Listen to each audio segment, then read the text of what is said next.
Tangkap dan penjarakan mafia pungli buruh pabrik di Subang, Jawa Barat bagian ketiga. Hari ini kami akan memulai satu investigasi untuk mendapatkan data konkret adanya pungutan liar oleh kelompok dan oknum di daerah pantai utara Subang, Jawa Barat dari para pencari kerja buruh pabrik di sekitar Subang, Jawa Barat. Melalui tol Jakarta Cikampek kami melihat banyak sekali pabrik atau kawasan industri di tepi jalan tol Jakarta Cikampek, berjejeran mulai dari Cikarang, Bekasi, Karawang, Cikampek, Purwakarta sampai ke Subang. Kita dapat perkirakan berapa puluh ribu buruh yang bekerja di sini dan berapa banyak uang haram hasil pungli yang diterima para mafia. Di tengah kepadatan arus lalu lintas Jalan Raya Pantai Utara, kami mencoba parkirkan mobil sambil melihat kesibukan buruh pabrik yang baru saja keluar dari tempat kerjanya. Dengan wajah-wajah begitu semangat, para buruh pabrik wanita menyeberang Jalan Raya Pantura menuju kendaraan yang sudah menunggu. Ada keceriaan penuh harapan ketika mereka menyeberang jalan, tetapi ketika mereka sudah duduk dalam kendaraan terlihat sayu pada setiap tatapan mereka sehingga sangat terkesan penuh beban.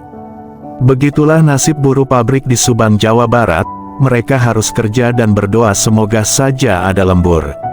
Karena kalau tidak ada lembur gaji atau upah yang mereka terima sebulan Rp3.500.000 terasa tidak ada artinya karena harus membayar semua kebutuhan dan hutang mafia pungli buruh pabrik.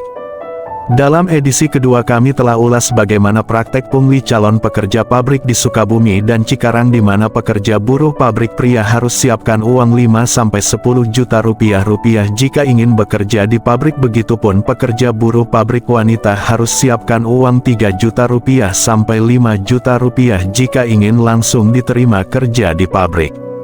Hal yang sama pun terjadi di Cikarang, Bekasi, Karawang, Purwakarta dan Subang. Kami coba menjumpai Bapak Agus, nama samaran warga Pamanukan Subang, Jawa Barat. Bapak Agus sekarang masih kerja di pabrik di sekitar Subang. Sudah beberapa kali kami berhubungan melalui sambungan seluler dan hari ini Agus menyediakan waktu untuk menjumpai kami. Awal pembicaraan Agus meminta kami untuk merahasiakan identitasnya, karena sindikat mafia pungli buruh pabrik di pantai utara ini sangat berani. Kalau ketahuan pasti Agus dan saudara-saudaranya yang masih kerja di pabrik diberhentikan atau ditekan habis-habisan di tempat kerja. Agus lalu menceritakan bahwa Agus sudah kerja di pabrik hampir 1 tahun dengan gaji Rp3.500.000 pokok ditambah lembur bisa dapat rata-rata 5 juta rupiah sebulan.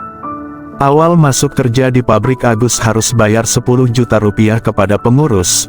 Uang 10 juta rupiah ini juga dapat pinjam dengan bunga 10% tiap bulan, jadi Agus harus telah kerja untuk bayar hutang 3 bulan. Menurut Agus kerja 3 bulan ini benar-benar tanpa ada gaji dipotong langsung oleh rentenir, karena ATM gaji Agus sudah dipegang rentenir. Ketika kami bertanya uang pungutan liar itu disetor kepada siapa, Agus menjelaskan setiap pabrik di Kabupaten Subang pasti ada koordinasi penerima buruh pabrik. Mereka yang terima pungutan liar buruh pabrik itu, ada organisasi pemuda, lembaga swadaya masyarakat atau LSM, tokoh masyarakat, atau RT dan RW setempat ikut menjadi pengurus. Jadi sistemnya cukup kita jumpai mereka dan sampaikan minat kita untuk kerja, lalu mereka akan sampaikan siapin uang berapa.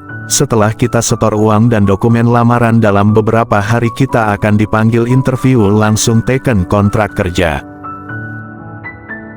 Agus berharap kalau boleh mafia pungli buruh pabrik ini segera ditangkap, karena kelompok inilah yang membuat buruh pabrik di Subang sangat menderita.